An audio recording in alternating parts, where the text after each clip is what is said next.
Olá, boa tarde a todos que acompanham no nosso canal, iniciando a rodada de conversas e entrevista com celebridades que fizeram parte da história de Taubaté.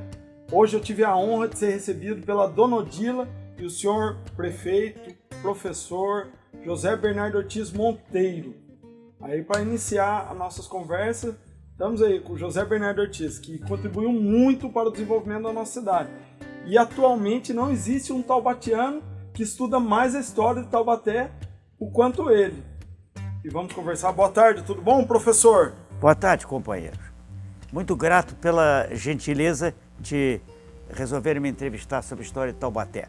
Realmente é uma honra para mim poder falar no seu canal, que está transmitindo cultura, o que é muito importante.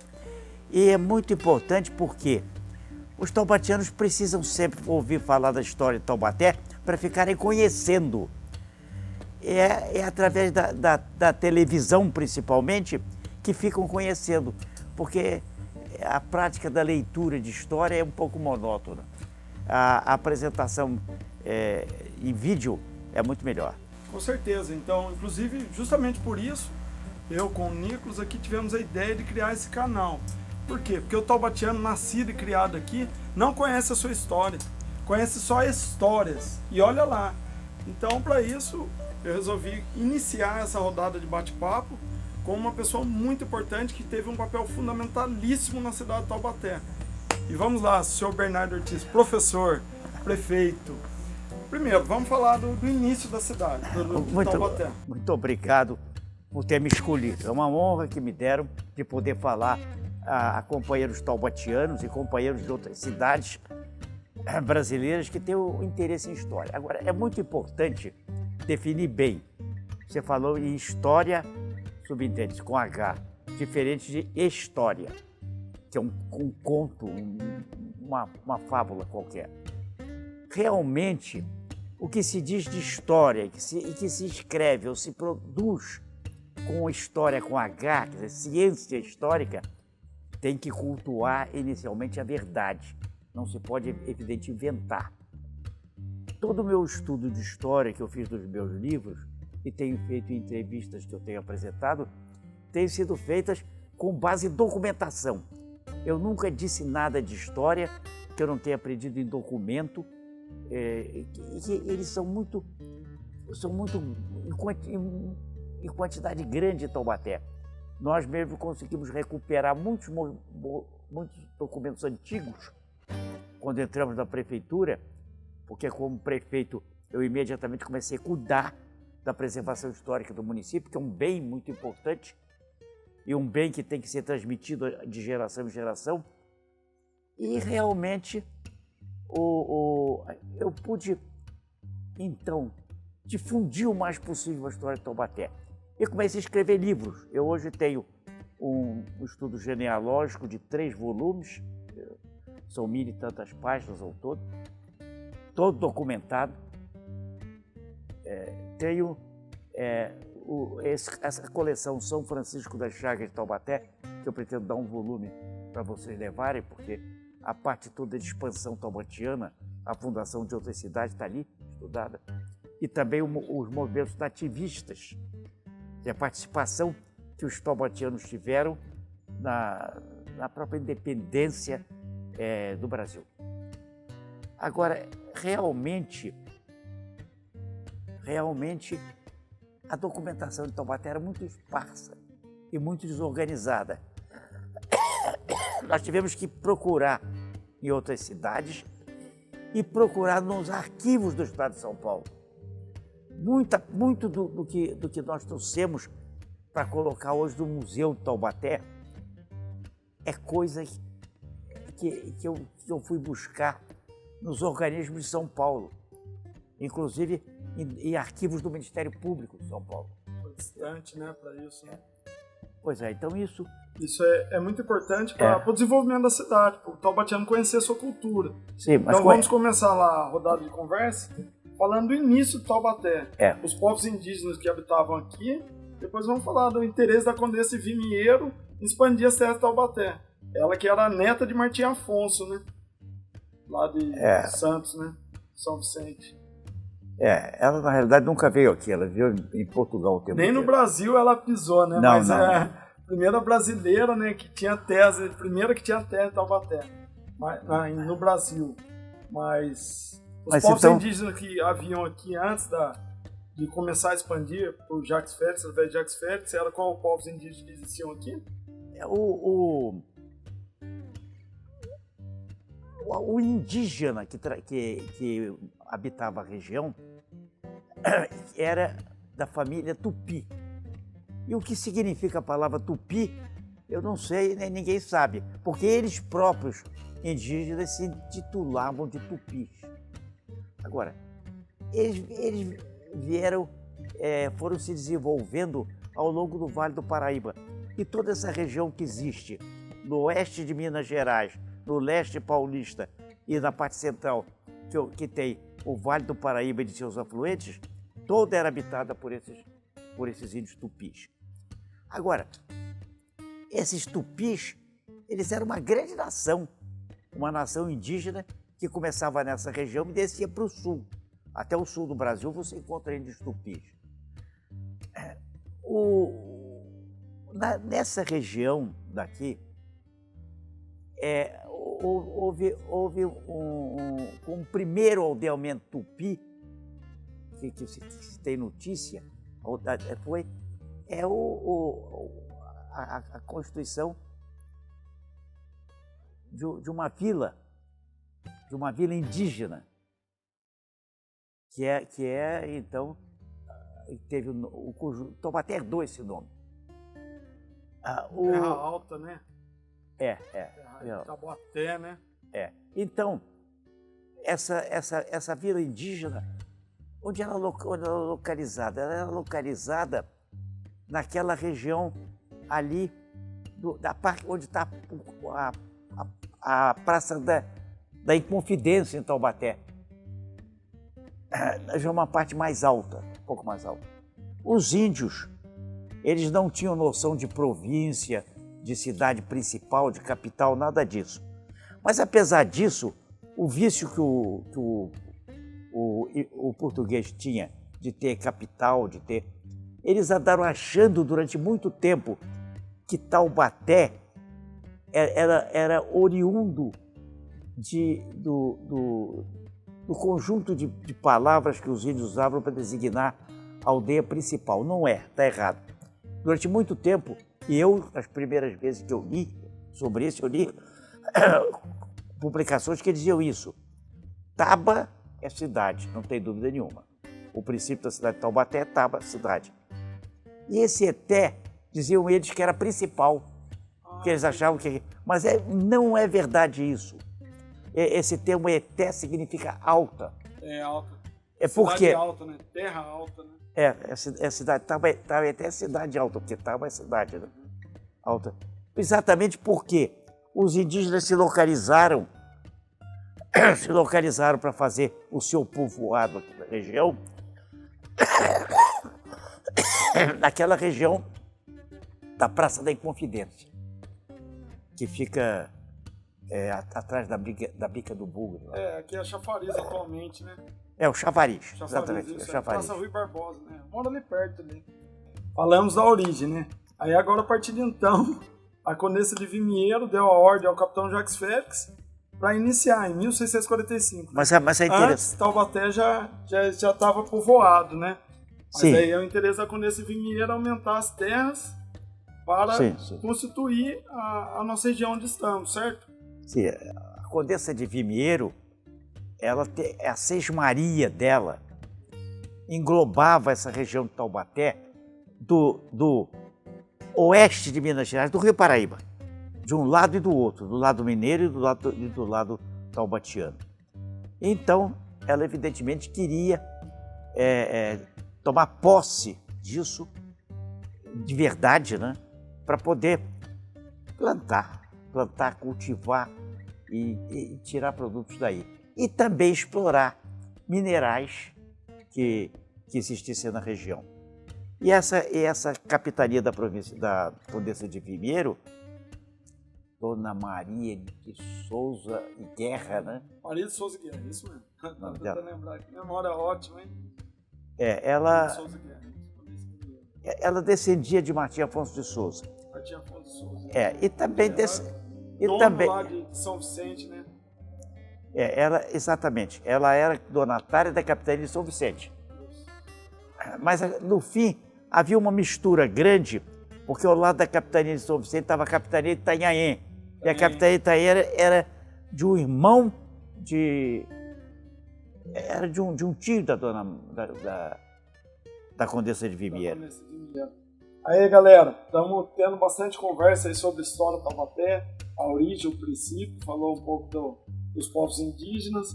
Aí agora vamos falar um pouco do Carlos Pedroso da Silveira, né? Cujo é a avenida onde estamos, né? É a rodovia onde estamos. Carlos Pedroso da Silveira foi um bandeirante militar e ele foi muito importante, que ele foi o primeiro provedor da Casa de Fundição de Ouro de Taubaté, no ano de 1695. Não existe relato certo de onde era, mas o prefeito, vai falar pra gente um pouco dele, do Carlos Pedroso da Silveira. Bom, o Carlos Pedroso da Silveira, ele já veio depois, né? Nós estamos aqui, pulamos um pouco dessa história. Porque Carlos Pedroso da Silveira, ele aparece já quando os bandeirantes taubatianos começaram a funcionar. E eles começaram a achar ouro. A primeira descoberta de ouro foi aqui nessa região da Condessa de Vimiero, que era capitania cujo núcleo principal era Taubaté. Tanto assim que na história de Portugal, na história portuguesa daqui dessa região, consta que o vice-rei do Brasil, português dessa época, ele chamou esse achado de ouro, de pedras preciosas de Taubaté, como as minas de Taubaté, porque ele não sabia de Taubaté. Taubaté, é o sotaque dele, né? As minas de Taubaté. Taubaté. Colorzão, né? Bem, então, na verdade, essa região daqui foi muito importante, não só para as capitanias de São Vicente, depois transformada em São Paulo, como também a outra parte da capitania de São Vicente, que era essa região oeste de Minas, acompanhando o Rio Paraíba. Na realidade, o primeiro taubatiano a encontrar ouro aqui na região das Minas foi Antônio Rodrigues Arzão, né? A partir de então, né, 1690. O ouro que foi encontrado aqui foi achada por um escravo, por um bandeirante negro que foi o primeiro a descobrir o ouro aqui nessa região.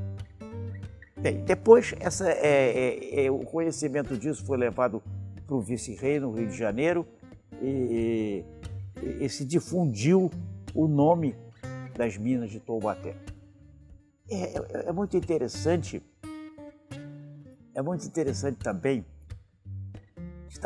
dizer que esses tupis que estavam aqui nessa região, eles foram intitulados por muito tempo de outros nomes que existiam. E essa primeira povoação indígena que eles tiveram foi depois, do lado dela, se criou uma fundação já constituída pelo português branco, que era chamado pelo índio de Peró. Os Perós, P-E-R-O-S, era como os índios chamavam os brancos descendentes dos portugueses, que eram morenos. Porque eles aos franceses, que eram louros, eles deram o nome de Maíris. Maíris? Bem. Interessante, show de bola. Inclusive, essa casa de fundição de ouro, cujo bandeirante responsável, provedor, Carlos Pedroso da Silveira, era responsável, que mandava o quinto para a coroa portuguesa, surgiram algumas expressões aqui em Taubaté devido à subtração de ouro que estava acontecendo. Aí surgiu duas expressões que eu já expliquei no canal. Quem quiser é só assistir o primeiro vídeo. E a partir de então, 1704, foi transferida essa Casa de Fundição de Ouro. Saiu de Taubaté e foi para Paraty. Mas espera um pouco. Não foi 604, foi 606. Mas é preciso falar um pouco mais dessa Casa de Fundição de Ouro. Porque, na realidade, ela serviu de um núcleo importante na história de Taubaté. Porque Carlos Pedroso da Silveira, que morava aqui, que tinha vindo para cá, ele era uma autoridade militar. Porque ele foi nomeado capitão-mor. Capitão-mor era um militar governador. Os capitães-mores, todos tinham uma vinculação militar. Porque o que se verificou, e foi uma solicitação da Condessa de Vimeiro e também uma constatação feita pelo vice-rei que estava no Rio de Janeiro, é que precisava criar aqui uma forma de começar a explorar organizadamente o ouro e transformá-lo em barras e começar a mandar para Portugal. Isso começou a ser feito através de uma casa de fundição de ouro instalada em Taubaté. Ninguém sabe onde estava essa casa de fundição do ouro. É um mistério, né? Ninguém sabe. Eu tentei procurar de todo jeito em documento, alguma coisa. Tentei procurar, não acho, não encontro. Não acho. Existem relatos que falam desapareceu inteiramente, mas é importante dizer, porque em Taubaté muita gente pensa que é na Rua Fundição de Ouro. Que é na Rua Fundição de Ouro, não é não. Mas não é não. Rua Fundição de Ouro é uma rua recente, de uma maneira muito mais recente, foi assim chamada, como homenagem à fundação do ouro, a fundição. Essa fundição criava barra para começar a exportar.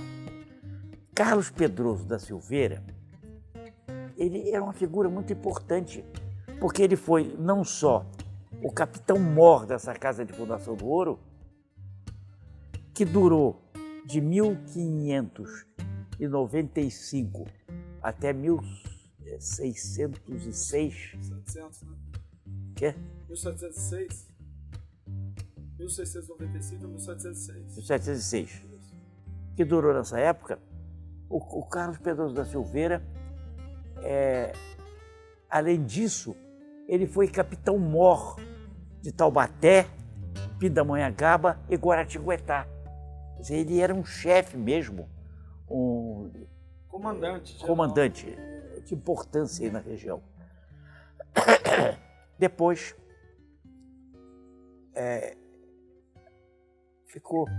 eles começaram, o governo português começou a querer imprimir essas barras.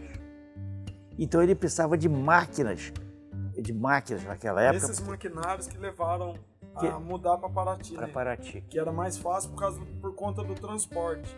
O transporte nas serras aqui, para chegar até aqui era difícil. Era difícil para chegar as máquinas aqui. Isso, as máquinas eram fazer pesadas. No ouro, né? Aqui então já se fazia a cunhagem, mas a cunhagem por uma pancada. Isso. E não uma cunhagem já como eles faziam frequentemente da Europa. Professor, dentro das pesquisas que o senhor realizou, eu também fiz diversas pesquisas para saber onde realmente era a Casa de Fundição de Ouro, conversando inclusive com o seu Paulo, que é o neto do Gastão da Câmara Leal, mandou um abraço inclusive. Ele falou que, através de estudos também, eu também tentei fazer bastante pesquisa, dizem que existem relatos que ela era nas imediações ali da Praça da Eletro. Da quê? Praça da Eletro. Ali próximo ali à faculdade. Não. Então, mas o único relato que eu consegui chegar aproximado que seria lá. Mas não é nada certo que seria lá. Não. Porque ninguém sabe onde era a Casa de Fundição de Ouro. E não tem nada também que indique que foi lá. O que existe é o seguinte: a Casa de Fundição de Ouro é uma coisa importante, que ele dava com os produtos de mais valor da região. Então, eles deveriam ter colocado o mais próximo possível do centro da cidade. Deveria ter sido isso. Porque o centro não vai criar uma fundação de ouro para cuidar com os produtos de maior valor que tivesse a cidade, distante. lá longe. Não é fazer isso. Então, eu entendo que ela está nas proximidades da praça central da cidade, que tudo foi feito aí, nesse tempo. A partir daí que surgiu bastante coisa, né? É. Então, aí falamos bastante do Carlos Pedroso da Silveira. Aí agora, é interessante também o senhor falar, existem bastante partes no livro que o senhor editou, produziu, falam dos bandeirantes que fundaram diversas cidades. Minas Gerais, né? Até o Francisco Barreto Leme, o livro do senhor aqui que fala sobre isso também, né? Então eu vou. Nisso aí é muito grande. O nome de bandeirante de origem taubatiana é muito grande. Eu chamo de bandeirante de origem taubatiana, não só aqueles que nasceram aqui, mas moravam aqui. Moravam aqui. Era a forma que registravam eles, né? Tinham fazendas aqui. Porque toda essa gente era afazendado na região. Aqui então você tem, eu marquei até aqui, mas esse livro você vai levar, tem todos os bandeirantes que realmente saíram de Taubaté e fundaram cidade. Como a Iruoca, mas fundamentalmente importante foi Campinas. Francisco Barreto Leme? Ela foi fundada por Barreto Leme e filhos. Aqui você encontra um estudo bem detalhado dos documentos que hoje existem. Porque a família do Barreto Leme construiu a matriz de Campinas. E lá dentro estão túmulos deles. E além de tudo, a fundação de Campinas trouxe a conhecimento histórico de vários documentos, todos eles vinculados à família de Barreto Leme. É muito interessante porque na fundação de Campinas, Depois eu vou mostrar melhor. aqui é o capítulo que é aqui chamado Expansão Taubatiana. Eu dei esse nome porque foi verdade isso, é uma expansão. O taubatiano saiu daqui e foi fundar cidades e depois foi cuidar dessas cidades. Foi feito em Campinas isso. Ele não só fundou, ele foi lá e cuidou também. Depois cuidou da cidade. Isso é muito importante, né? A Mariana, né, que é a primeira cidade de Minas Gerais, foi fundada por um taubatiano também. Foi. Interessantíssimo, né? A partir daqui começou Minas Gerais, podemos dizer assim, né? Mariana, a Iruoca foi fundada. A Iruoca, né? Também. Tangui, A Iruoca significa Casa dos Papagaios. Casa dos Papagaios. Com certeza devia ter muitos papagaios. Aqui você tem toda essa expansão taubatiana documentada. Com os documentos falam, o que não tem.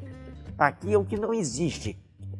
Que muita gente publicou dizendo que ouviu dizer. Aqui tem toda a documentação. Não é nada de história. Deixa eu mostrar aqui para os telespectadores. Aqui, ó, você taubatiano. Interessante conhecer a história da sua cidade. Aqui fala tudo. Inclusive a cidade que partiram daqui. A expansão taubatiana, como diz o professor. Interessante. Depois tá comigo aqui. Obrigado. Esse livro, na biblioteca de Taubaté, tem tudo, já está pronto. E aqui também tem, na expansão taubatiana daí, ainda tem os movimentos nativistas de Taubaté. Porque o bandeirante taubatiano, ele começou a se envolver em política. E então começou... Ele começou a... Na fundação das cidades, ele começou a criar igreja, povoar a igreja, levar lá os documentos mais importantes. E as matrizes também forneceram grandes nomes taubatianos. Porque quando você criava uma cidade, ele fundava uma igreja, que era a matriz. Então, aí, as igrejas enriqueceram os arquivos da região. Essa fundação de Campinas, ela está toda vinculada, toda vinculada à fundação da igreja.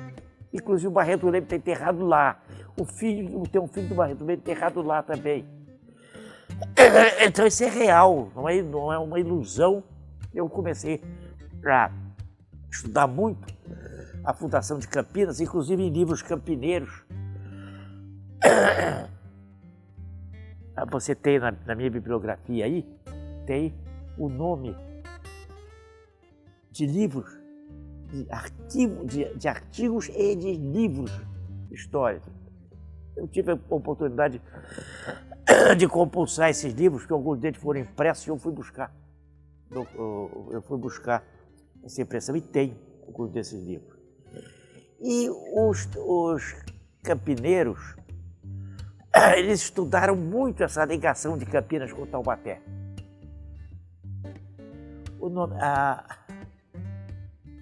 Campinas, ela se chama Campinas porque esses taubatianos que foram para lá, eles foram para lá para ocupar terras férteis que existiam no caminho que os bandeirantes que queriam atingir cidades mais longínquas, ou queriam fundar cidades mais longínquas no interior do Brasil, passavam, que eram as Campinas do Mato Grosso. E as primeiras redações disso, o grosso era G-R-O-C cedilha O. Então, daí que veio o nome Campinas. Campinas do Mato Grosso. Então, essa fundação de Campinas é um dos pontos principais da expansão do bandeirismo taubatiano. Barreto Leme e a família dele. Junção de filhos e gente que eles levaram para lá. No livro da igreja, encontrado lá na matriz de Campinas, houve um momento em que eles pedem a um bispo determinado lá, eles pedem que eles possam, né, utilizar a igreja como túmulo, como tudo isso. Então, tudo que eles podiam ter necessidade naquela região, eles pediam aquilo a bispos, a padres, a párocos, pediam. Todos esses pedidos eu tive a oportunidade de compulsar, não o original, mas a cópia dele, que os livros de históricos de Campinas reproduziram. Todos os nomes que estão lá são de pessoas de famílias taubatianas. Campinas não foi fundada só por Barreto Leme. Barreto Leme foi o mais destacado, mas na realidade foi a família dele inteira que fundou a cidade de Campinas e os agregados que eles levaram para lá. Depois, os movimentos nativistas, né? Que foi a participação de taubatianos na luta contra os emboabas. Essa luta contra os emboabas é interessante. O senhor pode falar para nós? A luta contra os emboabas está também descrita aqui, a guerra dos emboabas. Que os taubatianos tiveram um papel muito importante.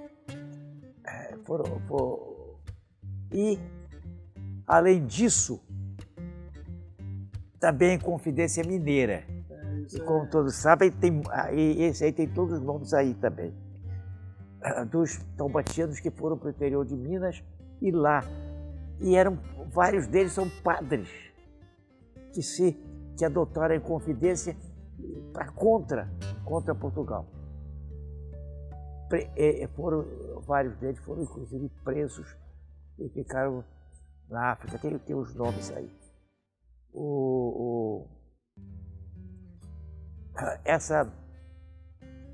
Essa família do Bispo Rodovalho. Temos uma rua aqui na região central.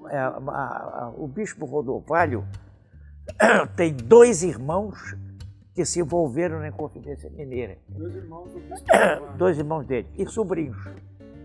E que depois eles foram presos. Um deles cumpriu pena e outros morreram na África. Eles foram exilados no lugar da África chamado Cambambi.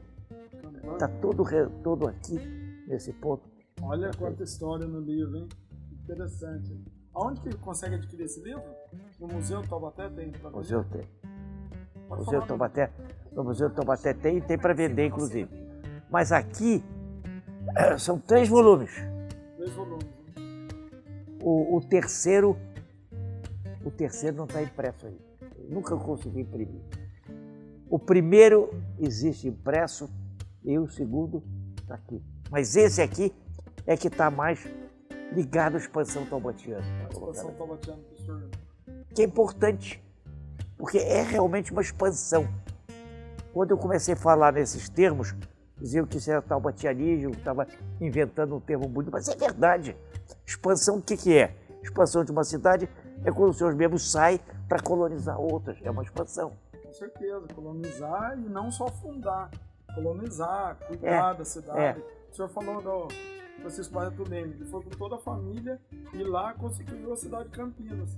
Constituiu e a partir de então... E uma porção de cidades aí, estão todas elas aí relatadas, inclusive também uma expansão, a participação de Taubaté na Confidência Mineira. Isso é importante. Eles saíram daqui e nas cidades de Minas Gerais eles se rebelaram contra as devassas, né, que eram aquela cobrança de impostos adicionais. Absurdo, que eles achavam que não concordava e surgiu o partido então, a Confidência, com participação dos taubatianos.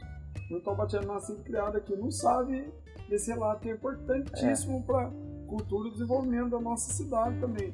A importância do Taubaté. Sou professor, muito interessante agora, falando bastante dos bandeirantes, falando da origem da cidade, dos povos indígenas. Aí uma fase muito importante de Taubaté também, que todos devem conhecer, que foi durante o ciclo do café.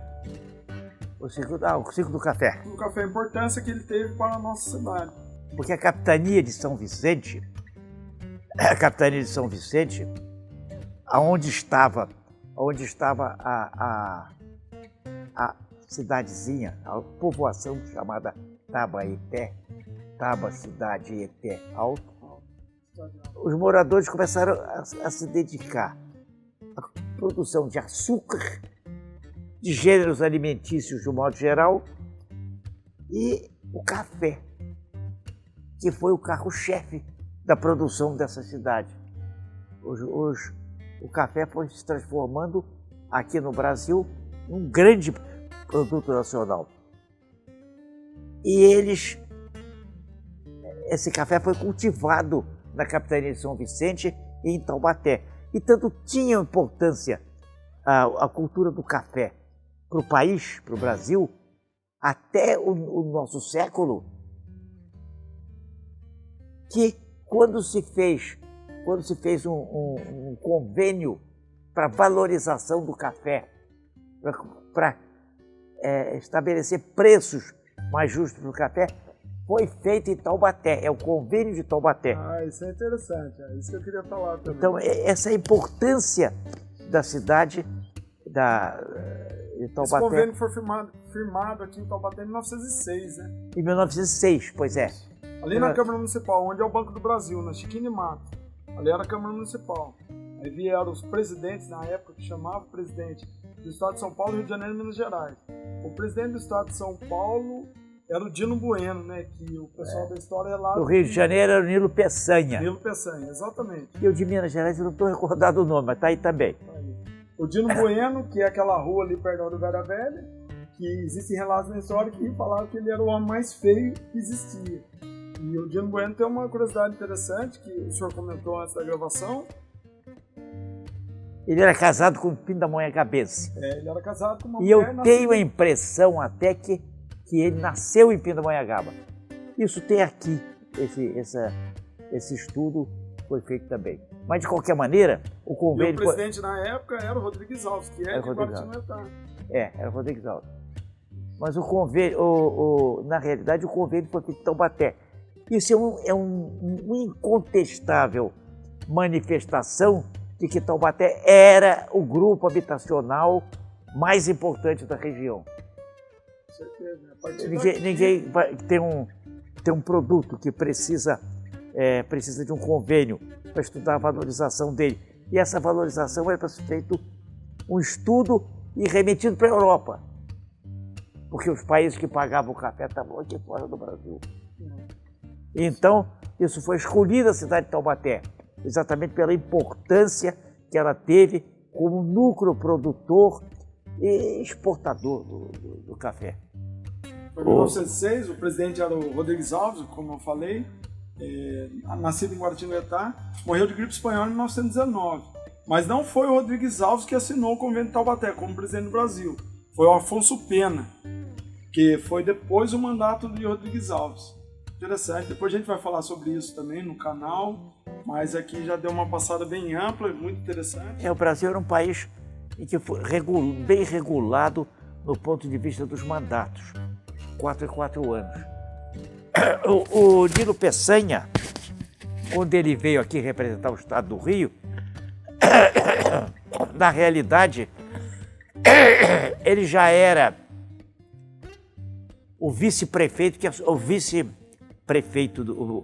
vice-governador do Rio de Janeiro, que assumiu o cargo de governador porque morreu o governador que era titular.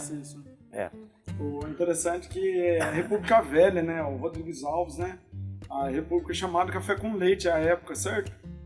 Rodrigues Alves foi o terceiro, se eu não me engano. E a gente vai falar sobre isso também. Muito o primeiro presidente do Brasil foi o Marechal Deodoro da Fonseca, mas que não cumpriu mandato nenhum. E ele, ao contrário, ele chegou, queria até dar um golpe de Estado. Ele não deu o golpe de Estado, porque o homem forte, o militar forte que existia aí, era o segundo presidente, que foi o Hermes da Fonseca. O Marechal Hermes da Fonseca era... o Prudente de Moraes, né? O Marechal Hermes da Fonseca é que tinha o poder maior. Ele era um indivíduo muito equilibrado, muito sensato. Equilibrado, inteligente, sensato. Comandante mesmo, né? Ele era um líder, né? Vamos dizer assim. Ele andava no Rio de Janeiro, do centro do Rio até o Palácio do Catete, de bonde. Porque o Rio de Janeiro tinha aqueles bondes elétricos que começaram. No princípio, bonde puxado a burro. A vapor, né? A vapor, não, burro. Puxado a burro. Não teve o bonde de vapor, não. Não existe, no Rio de Janeiro não teve. Mas bonde elétrico teve logo, né? Agora... Muito interessante o nosso bate-papo aqui com o professor, o prefeito, teve um papel fundamental para a história de Taubaté. E dando continuidade, vamos falar mais de Taubaté, iniciando a rodada de bate-papo sobre histórias, com H, como ele enfatizou mesmo.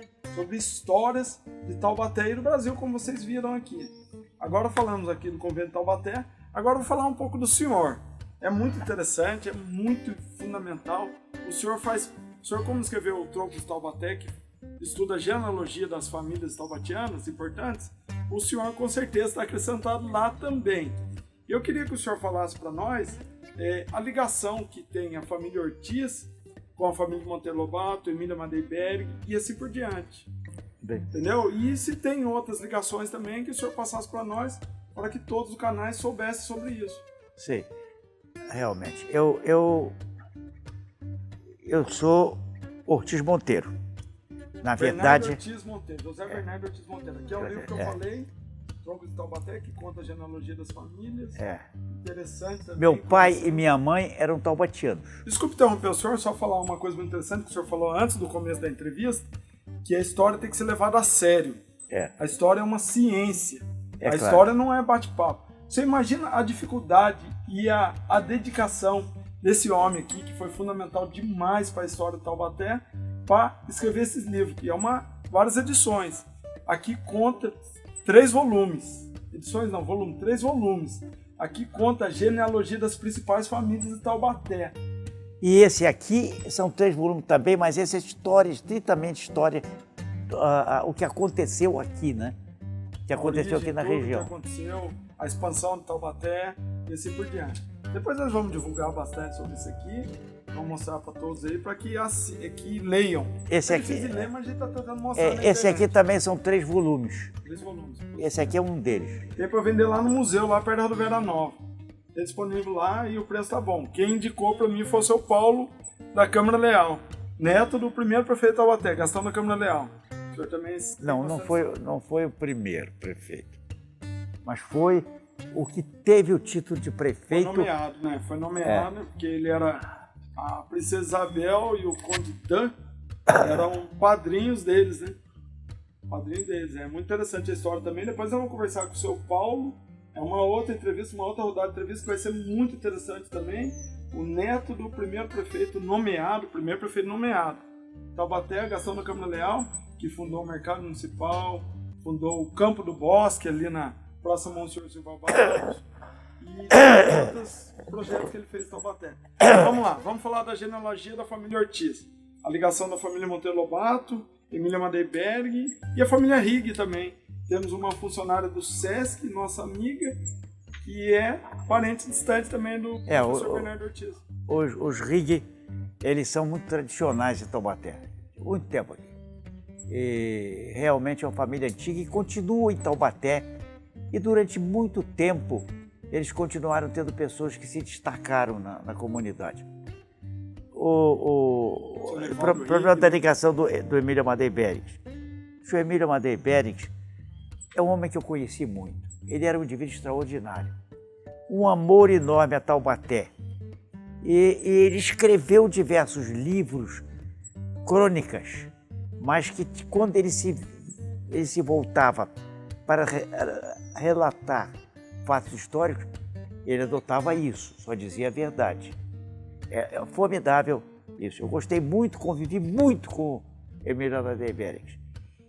Ele foi casado com a dona Ondina Ortiz Amadei Berix, que era prima do meu pai.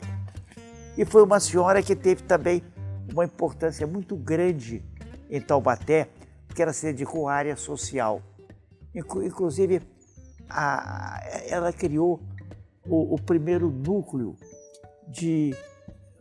para tratar de crianças recém-nascidas de famílias pobres, que foi uma maternidade que chamava, que tinha até o nome dela e que existe até hoje. O prédio está lá hoje, até hoje lá. Eu conhecia ambos. O Emílio e a Ondina tiveram 3 filhos. Hoje vive apenas uma, que é a Maria Helena Ortiz Amadei Berix, que é uma moça muito prendada e realmente com uma cultura muito boa. Ela é advogada e ela reside aqui em Taubaté ainda e tem realmente é uma pessoa de grande valor. Hoje em dia ela inclusive pinta, ela também é pintora. Então é uma moça formidável. Então a ligação da família do senhor com a família do Emílio Amadei Berix, a sua prima era casada... A prima do meu pai era casada com ele. Ah, com ele. A prima do seu pai era casada com ele. Olha que interessante. Vamos lá. Temos mais aí interessante também. Agora vamos chegar no Monteiro Lobato. Qual que é a ligação que a família Ortiz tem com o Monteiro Lobato, com o Visconde Tremembé? Porque... Vou do Monteiro Lobato, claro. Porque esses Ortiz que moram aqui em Taubaté, na realidade, eram Ortiz Monteiro. São 2 famílias que, através dos tempos e da formação histórica, elas ficaram juntas, de tal maneira que todo Ortiz é Monteiro. Todos esses Ortiz antigos de Taubaté são Monteiro e vice-versa. Agora... Isso tem ligação, desculpe interromper, isso tem ligação com o prefeito na década de 30, Anísio Ortiz Monteiro, que foi responsável pela construção do Oswaldo Cruz, né? O Anísio Ortiz Monteiro, ele foi prefeito de Taubaté. 32, 33. 32, 33, Foi prefeito exatamente da parte dos primeiros anos da ditadura Getúlio Vargas. Isso. Mas ele era um fazendeiro que existia em Taubaté. Dentista, né? Que é? E dentista. Dentista. Fazendeiro e dentista. Agora, ele tinha a fazenda dele, fica hoje no município de Tremembé, né? Que era ali à beira do Rio Paraíba, quando a gente sai daquela estrada que de Tremembé atinge a estrada, aquela estrada que vai na direção de Minas, que se chama hoje em dia... Carlos Pedroso da Silveira? Não é não. É Rua Pedro... Bom, tem o nome de um vereador de Pindamonhangaba. Tinha um vereador de Taubaté, tem o nome. Essa rua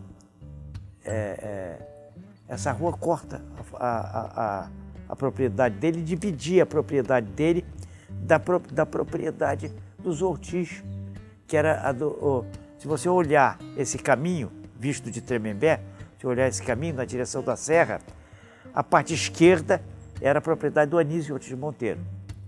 E do lado direito era de outros primos dele, que era a fazenda chamada Paraíso, do lado direito, que foi do coronel Alexandre Monteiro Pato, que era casado com uma senhora que é Dona Oliva Ortiz Pato.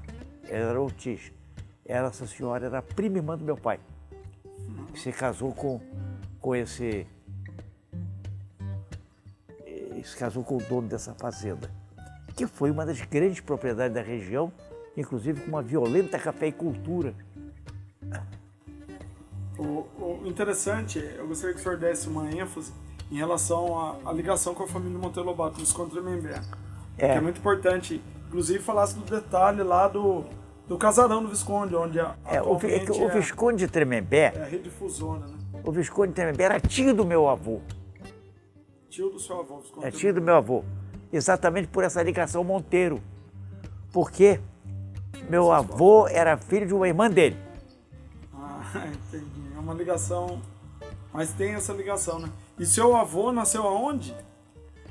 É seu avô que nasceu lá no casarão dele? Nasceu em Taubaté, o seguinte, nasceu lá. Lá no casarão dele, onde atualmente é a rede difusora. Que, inclusive, quem nasceu lá, que todos acham que não, Monteiro Lobato. Monteiro Lobato nasceu lá, não na chácara do Visconde, exato? Não, na chácara do Visconde ele não nasceu mesmo.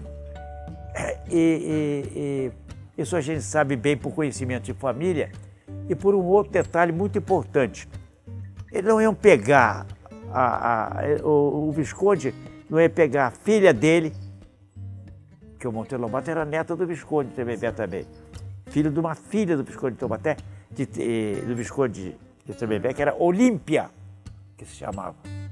Então, ele não ia pegar essa criatura e fazer nascer lá na chácara. Área rural, né?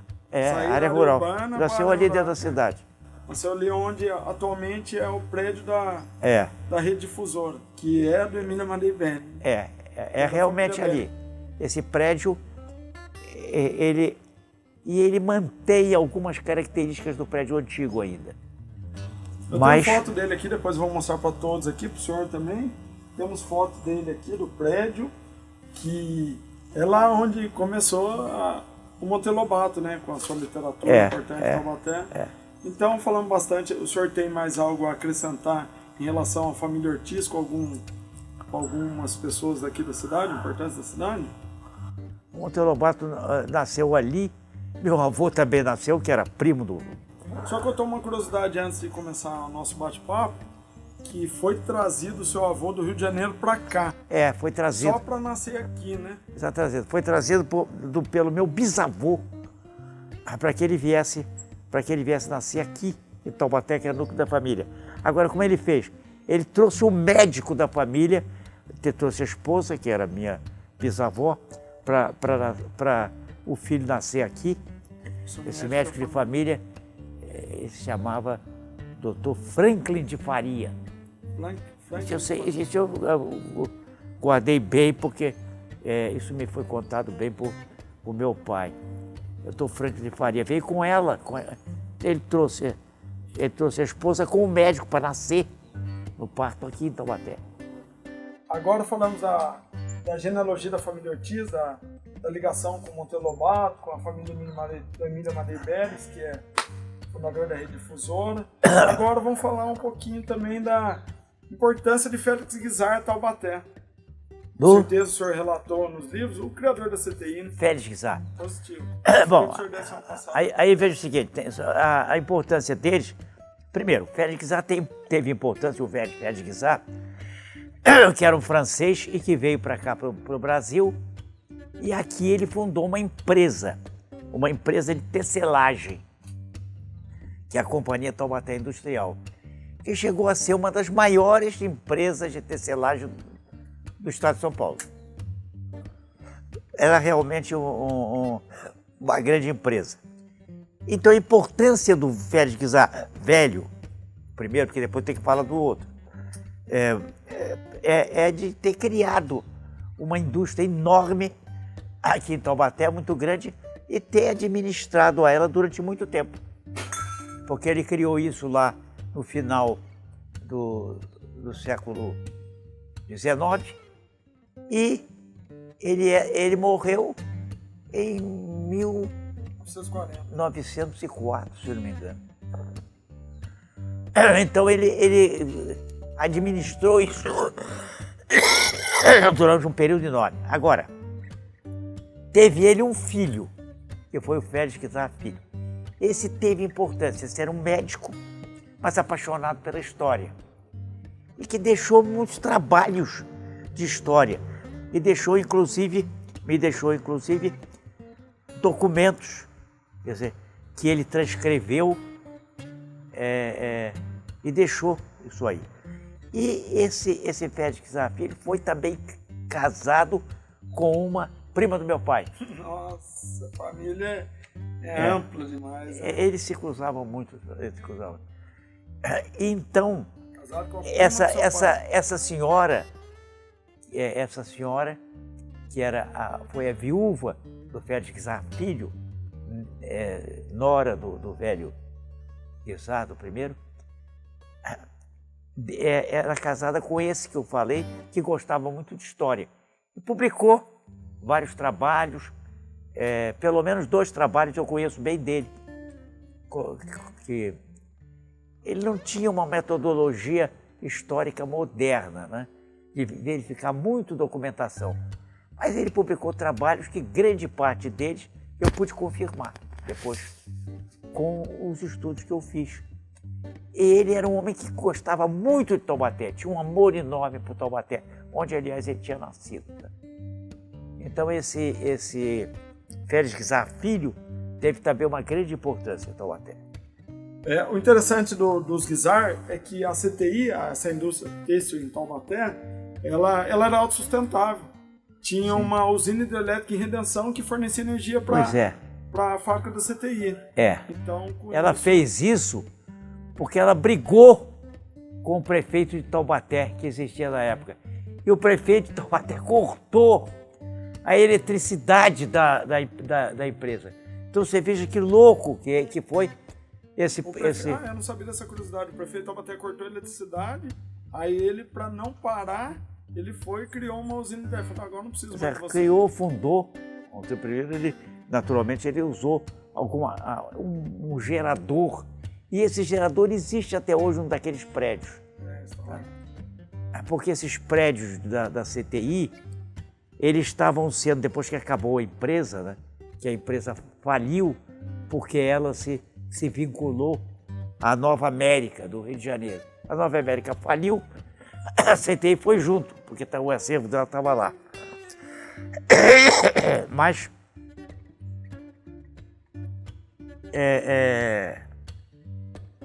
a CTI, o que levou o Félix Guizar a ter que criar essa usina, que é uma usina grande, quer dizer, grande, é uma usina pequena, mas grande por utilização, porque ela fornecia eletricidade para essas cidades serranas, Redenção, Natividade. Ela não só fornecia para a CTI, fornecia para aquelas cidades serranas ali, né? Cidades porque foi uma represa feita sobre o rio Paraitinga. Paraitinga, né? Rio Paraitinga. Que passa pelo lado de São Luís, né? Então, eu ainda fui a Ubatuba iluminada com... que depois é que o Estado de São Paulo, com a empresa dele, acabou adquirindo as instalações que haviam e aí então montou uma coisa bem... Era uma luz mortiça que existia, mas era a iluminação criada pelo velho Félix Guizar. O interessante de tudo isso, porque Não existiam as leis trabalhistas, mas ele tratava os funcionários dele melhor do que com as leis trabalhistas que existem hoje. Então ele é um homem à frente do tempo, sempre. Sim. E ele criou a primeira colônia de férias em Ubatuba para os funcionários. Sim. Onde ele ia com os funcionários lá. É onde existe hoje o edifício Novo Mundo. Lá em Ubatuba? Ubatuba, o edifício Novo Mundo ficava no centro mesmo. É o edifício Novo Mundo. E lá é a colônia familiar. A colônia era ali, né? Que eles foram demoliram. Existia ali a colônia, uma casa ao lado que era do Emílio Amadei Berens, que era ali também. Porque o Emílio Amadei Berens, ele era funcionário da CTI. Durante muito tempo, ele trabalhou na CTI. Depois que a CTI acabou... Ele expandiu e construiu. E aí ele montou a emissora de rádio, era um indivíduo realizador. E o Emílio Amadei Berens deixou uma joia que foram crônicas que ele fazia e que tinham um valor histórico, porque ele mostrava o que ele conhecia, as pessoas que conheciam. Ele todo dia tinha uma crônica, que eu acho que era 11 horas da manhã. Ele falava na rádio. Ele falava sobre um tema. E eu tive a oportunidade de pegar muitas dessas crônicas e checar a veracidade delas, procurando ver na época e tal. Eram todas certinhas. Ele publicava isso. Depois morreu o Emílio Amadei Berens e os descendentes deixaram para lá de cuidaram desse patrimônio, dessa joia rara que o senhor falou. Né? Mas ela até hoje é publicada. Até hoje tem parte publicada. E eu me utilizei para fazer a história contemporânea dessa época do 1930, 40, 50, eu me utilizei muito dessas crônicas. E eu te conheci muito o Emílio Amadei, ele era parente nosso, casado com uma prima do meu pai, e eu tinha um acesso muito grande a ele. Inclusive, esse acesso me foi muito facilitada por uma filha dele, por essa filha dele que vive até hoje, a Maria Helena. Maria Helena. A Maria Helena, que ela tinha uma diferença de idade pequena para mim, e nós brincamos juntos quando éramos garotos. Pequeno. O senhor brincava com a Maria Helena quando garoto? Quê? O senhor brincava com a Maria Helena quando garoto, né? Quando garoto, era uma pessoa excelente. Ela é advogada. E, inclusive, tem um certo brilho, né? Advogada que sucedeu a mãe nessa continuação das atividades que ela tinha de amparo às famílias pobres de Taubaté. E vive ainda, Maria Helena. Tá, eu queria agora, aproveitando o início do canal, eu queria que o senhor falasse também, conhecedor da história da cidade de Taubaté e do Brasil também. O senhor é professor de história também, né? Sou.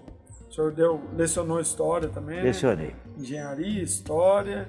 Engenharia e história. Isso. Contribuiu demais para Taubaté. Eu gostaria que o senhor falasse também da estrada Rio-São Paulo. Sobre? A estrada Rio-São Paulo, que não existia a Dutra, foi feita em 1951 pelo presidente Eurico Gaspar Dutra. Antes, qual que era o acesso que tinha para ir para São Paulo e Rio? E ela passava onde dentro da cidade? Ela passava aqui na frente, nessa estrada que você vê.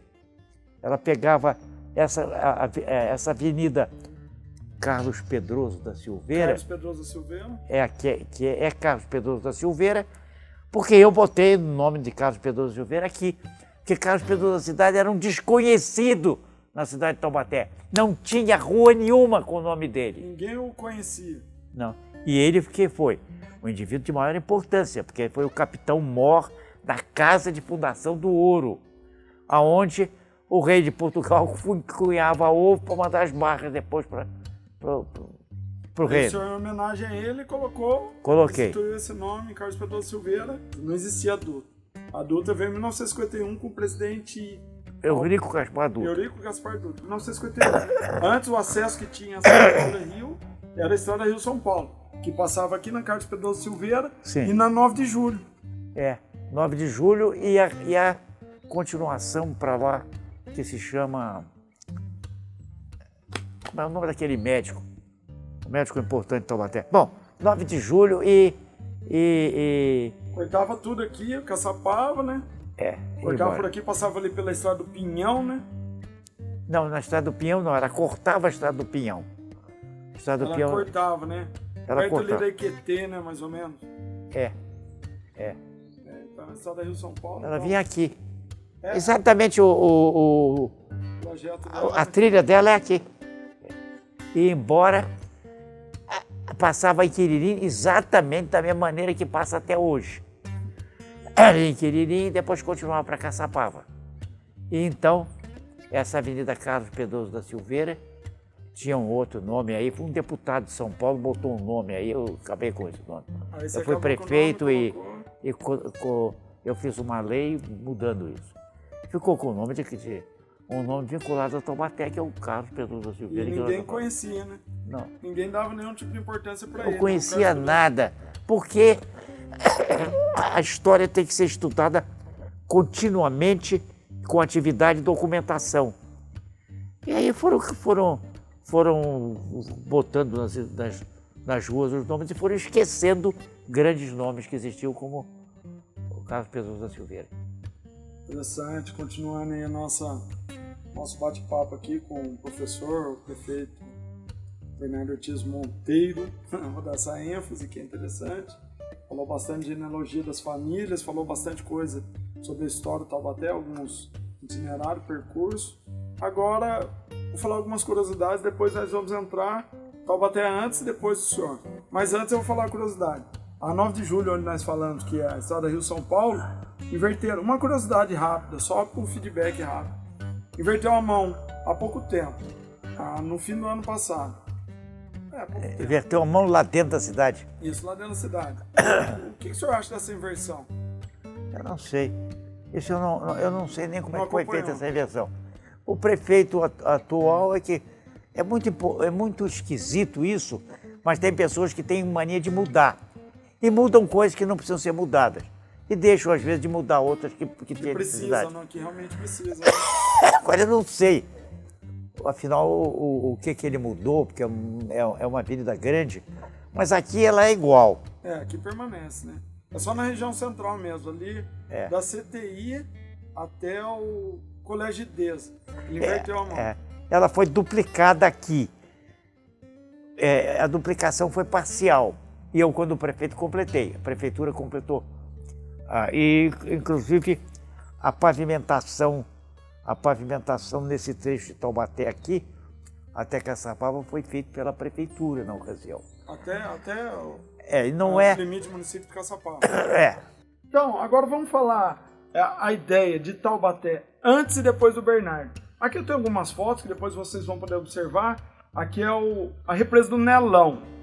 Represa do Nelão, depois vocês vão ver no vídeo aí. O Nelão morreu muita gente lá. Porque Taubaté era cheio de lagoa, certo? Cheio de lagoa. O senhor lembra da represa do Nelão? Lembro. O pessoal nadava. Caiu um raio lá que matou diversas pessoas. O raio caía e ele se transmite dentro d'água em todos os sentidos. Porque a água é um transmissor elétrico. Aí ninguém conseguia nadar. Essa represa ainda existe, só que agora está cercada e diminuiu a incidência de mortes lá. Aqui é a Casa do Menor também. O senhor lembra de lá também, que tinha uma lagoa. O pessoal pulava lá para nadar. Onde é o colégio Paula Souza agora, perto da Rodoviária Nova. Vocês vão ver a imagem aqui, depois a gente comenta. Aqui é a Casa do Menor ainda. Aqui é na Vila Aparecida. Aqui é perto da Dr. Getúlio Monteiro. O senhor também foi responsável por canalizar. Esse é o que eu acabei de falar, tinha acabado de falar aqui. Fala um pouco da canalização do Taubaté, o tempo que o senhor teve para com isso. Pois é, Getúlio Monteiro, exatamente, a Avenida Getúlio Monteiro é a continuação dessa Joaquim Pato. E ela ficava, essa avenida, toda a canalização era aberta ao ar livre, o esgoto corria ali, livremente. Depois, ela passava para essa outra avenida que você falou o nome, que eu estava esquecendo, Getúlio Monteiro. Falou essa em cima. Essa Getúlio Monteiro, As casas que existiam eram casas todas de alvenaria, mas o esgoto caía diretamente nesse córrego. Então era um cheiro ruim dentro da casa, era ruim.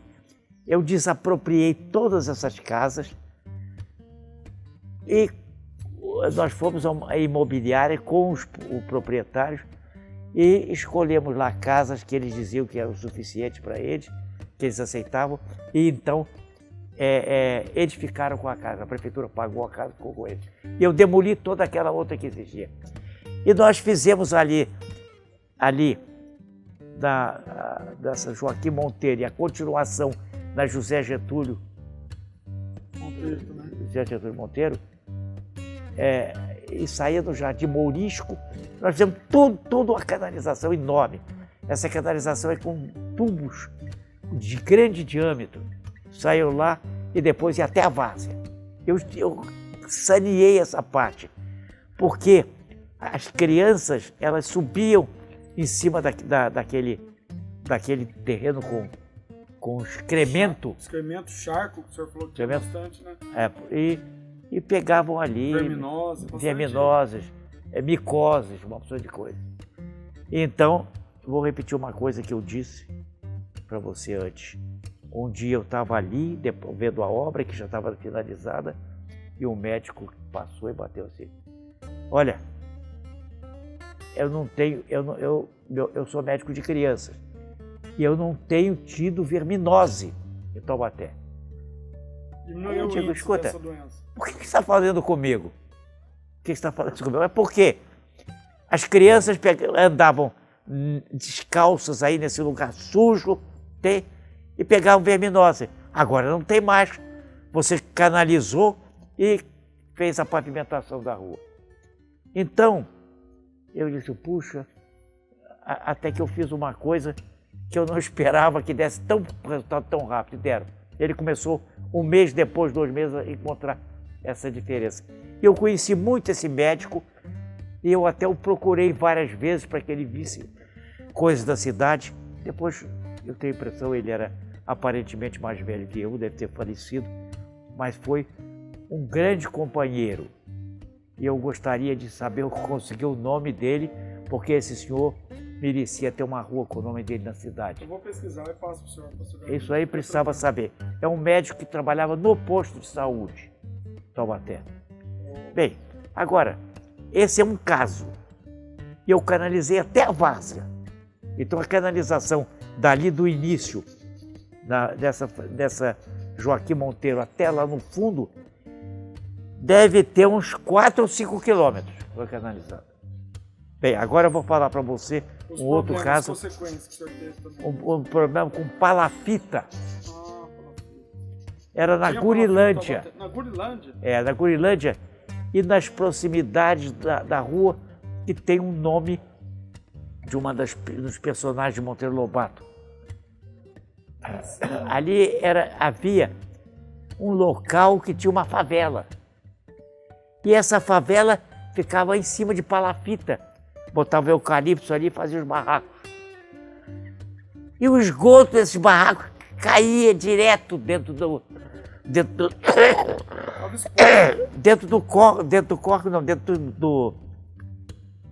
de um lugar do charco que tinha embaixo. Então a Gurilândia, ali no meio da Gurilândia, naquela época eu fiz um conjunto habitacional lá e arrumei tudo e acabou a palafita e acabou também o charco que tinha lá.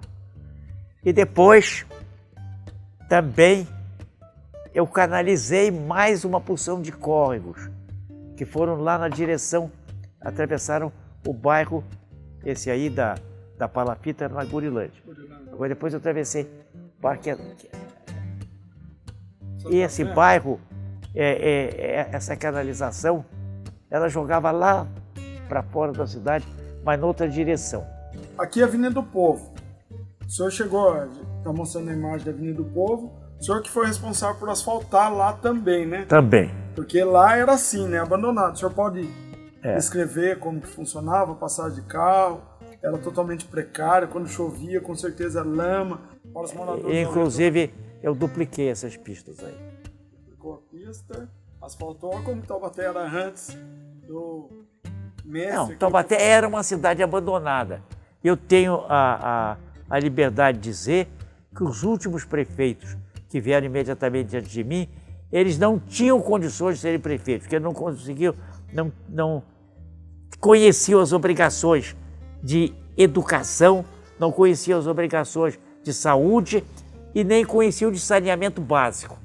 O saneamento básico em Taubaté, eu organizei no sentido de que produzir condições melhores de vida.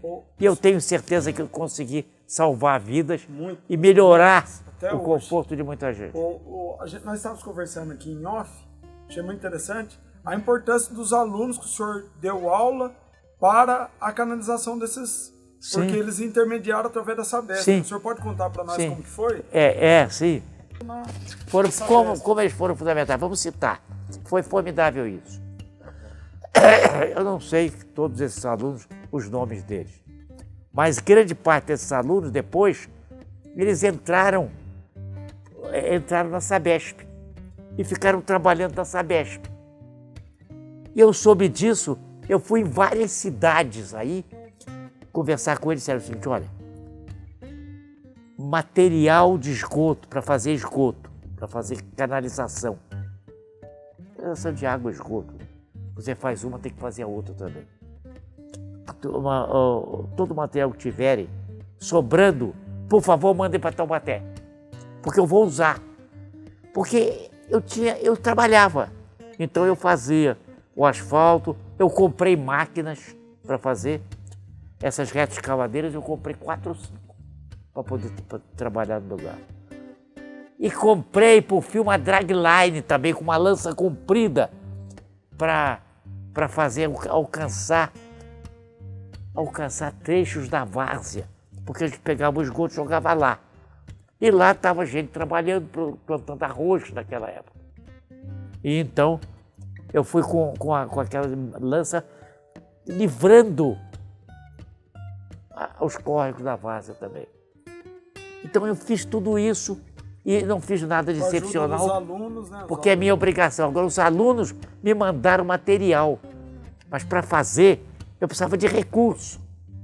E eu fazia, eu tinha comprado máquina, botei pessoal, mas evidentemente eu precisava de canalização. E esses alunos me mandaram quantidade gigantesca. Eu fazia, quando era prefeito nessa época, eu fazia reunião com os engenheiros da Sabesp. E eles iam lá e tinham reunião comigo. Eles me consideravam e eu agradeço muito essa rapaziada toda da Sabesp e esses 6 alunos. Muitos deles até, grande parte deles deve ter se aposentado da Sabesp. Porque eles me levaram material. E com o material eu pude fazer canalização. Antes eu tinha material para fazer buraco, para fazer aterro, mas eu precisava da canalização também. Os canos maiores eu comprava, mas a canalização comum para fazer rede que eles tinham, eles me mandaram. Mas, olha, porque o dinheiro que eu ia gastar com tubulação, eu gastei com outras coisas. Poderia investir em outras a parte de saúde, parte de educação. Saúde, interessante o senhor falar de saúde. Olha que curiosidade. Temos uma faculdade de medicina em Taubaté. Porém, quando o senhor assumiu, existia posto médico? Não existia nem posto. Existia um posto médico do Estado, que ficava lá já afastado do centro da cidade. E eu fiz 35 postos médicos. 35, o número que eu falei, 35 postos médicos. E construí uma porção de escolas. Agora, havia uma outra coisa também muito importante. Taubaté tinha escolas pré-primárias. E essas escolas pré-primárias eu visitei algumas delas.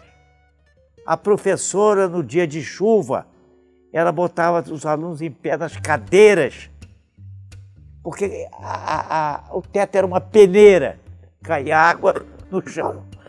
Ela botava nas cadeiras para tirar os alunos da umidade. Eu fui e vi isso. Uma dessas moças, ela vive até hoje, essa moça está aposentada. Era até neta de um senhor que eu Depois fiz uma boa amizade com ele, porque ele viu o meu trabalho nesse sentido. E ele tinha sido vereador em Taubaté. E ainda era quando eu entrei. Ele me disse o seguinte: olha, eu fui vereador aqui e nunca eu consegui que me ajudassem a fazer rede de água e rede de esgoto, porque isso era obra enterrada. E a obra enterrada ninguém queria se meter. Queria fazer coisa da periferia. E o senhor foi o primeiro que me ajudou. Seu José Bernardo Ortiz, eu queria, já indo para os finalmente, eu queria agradecer imensamente a sua disponibilidade que o senhor deu, essa aula que nós tivemos aqui durante essa tarde ensolarada, graças a Deus. Eu queria agradecer, eu queria que o senhor passasse uma mensagem final para todos que estão assistindo no nosso canal, Histórias da Terra do Quinto, e incentivasse para continuar conhecendo a cultura de Taubaté. Eu queria que o senhor desse as considerações finais para a gente encerrar o nosso bate-papo e marcar uma outra oportunidade para falar de alguns assuntos específicos que o senhor quiser achar que é melhor. Obrigado. Eu quero agradecer muito a oportunidade que você e seu companheiro trouxeram para mim de poder falar sobre isso. Saúde, educação, saneamento são coisas fundamentais que eu encontrei em péssimas condições em Taubaté. Eu saí fazendo isso. Então, obrigado pela oportunidade que vocês me deram disso. Mais uma vez, agradecimentos aos ex-alunos que me ajudaram muito e à própria população de Taubaté. Eu guardei o nome e a atitude de um taubatiano. Eu entrei na cidade, existia perto da Praça Santa Terezinha a Lagoa do Padre Fogaça. Isso foi lagoa durante muito tempo, mas depois a gente tem que canalizar. Já tinham feito algumas canalizações, mas eram insuficientes, eu tive que fazer mais. E dentro dessa canalização que eu fiz, foi uma canalização grande, que veio lá da Lagoa do Padre Fogaça, era na Praça Santa Terezinha, você veja que é centro de cidade, que eu trazia pela praça. E eu fui descendo por aquela rua, por uma rua, e fui fazendo uma canalização com tubo grande. Mas fazia buraco na cidade, atrapalhava o trânsito. E a população reclamava muito que estava fazendo buraco na cidade. E passou um cara com um carro, vem aqui para fazer onda, para mostrar que é o engenheiro e faz essa buracaria. Taubaté não precisa disso. Eu olhei para ele e fiquei surpreendido. Era um cara que passou de carro. Eu não precisei responder. Quando ele estava falando isso e passando, eu ouvi um cara gritar. E depois eu olhei e ele estava de braço levantado. Taubaté agora tem prefeito! Taubaté tem prefeito. E eu me lembro até hoje que esse era o senhor. Depois eu travei conhecimento com ele, visitei várias vezes e sempre foi um amigo. Era um homem chamado Sr. Geraldo Coleta. Ele era dono de um armazém que tinha ali perto. E ele conhecia a sujeira que era aquela região e as enchentes que haviam, que vinham da Lagoa do Padre Fogaça. A Lagoa do Padre Fogaça deve encher até hoje. Mas naquela época era terrível. E eu, durante muito tempo, solucionei o problema. Esse senhor é o armazém Santa Terezinha, né? É. Uma ruinha ali, assim. Agora, evidentemente, precisa que os outros prefeitos continuem trabalhando na Lagoa do Padre Fogaça, porque ali a água brota. Então é nascente. Vai existir sempre. Quer dizer, a canalização tem que ser sempre historiada e limpa. E canalização tem que ser limpa mesmo, porque senão ela entope, porque ela traz muito detrito. Eu quero agradecer muito a oportunidade que vocês me deram para falar nisso e para falar realmente do trabalho. Eu queria dizer mais alguma coisa. Aos prefeitos de Taubaté, daqui por diante, que vêm depois, pelo amor de Deus, entendam que saúde, educação e saneamento são as principais atividades para qualquer administrador público. E principalmente para o administrador público do município. Então os prefeitos, por favor, Importante, hein? os prefeitos, por favor, não se preocupem em construir prédios novos. Taubaté, eu deixei todos os departamentos de Taubaté com suas sedezinhas prontas de atividade. Não percam tempo com isso. Não percam tempo plantando florzinha em praça. Não interessa isso. O que interessa é fortalecer mais as condições positivas que a nossa cidade tiver de saúde, educação e saneamento. E, em princípio, o saneamento básico, porque ele é fundamental. Companheiros ouvintes e companheiros que aqui vieram para me entrevistar, realmente com um intuito bastante grande de taubateanismo. Oh, maravilha. Falar da história. Muito obrigado por tudo. Verdadeira história, sem papo furado, sem história. Histórias. Percorremos desde o início de Taubaté até a gestão do prefeito, que agora tivemos prefeito, como um amigo gritou lá. Geraldo Coleta. Geraldo Coleta. Agora Taubaté tem prefeito. Tínhamos prefeito. Obrigado a todos aí que nos acompanharam. Continuem nos acompanhando para adquirir cultura, história e conhecimento. Aqui não tem papo furado. Torna a repetir. Vamos lá. Se você não quiser curtir, não quiser comentar, nem compartilhar, fiquem à vontade. Só que adquiram conhecimento, principalmente da história de Taubaté. Agora que vocês já acompanharam toda a entrevista, todo esse banho de cultura, desliga o celular, continue estudando. Valeu, galera! Até mais!